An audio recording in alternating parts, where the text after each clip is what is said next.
திராவிடம்னு என்னன்னு அவங்கள சொல்லுங்க. ஒரு 10 நிமிஷம் பேச சொல்லுங்க. தமிழ் எனக்கு ஒரு தலைப்பு கொடுங்க.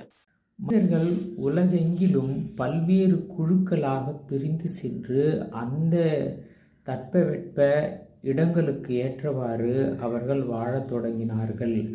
அதன் பிறகு அவர்களுக்கிடையிலான உடற்கூறுகளில் பல்வேறு மாற்றங்கள் உருவாகி அவர்களை இனங்களாக அடையாளம் காணப்படுகிறார்கள்.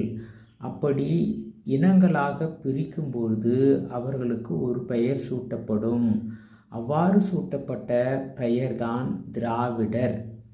அவர்களுக்கான ஒரு கோட்பாடு தான் திராவிடம். எப்படி ஆரியர்கள் ஆரியம் என்ற ஒரு கோட்பாட்டை பின்பற்றுகிறார்களோ அதே போலத்தான் திராவிடம் என்பது ஒரு கோட்பாடு, இனத்திற்கான ஒரு கோட்பாடு.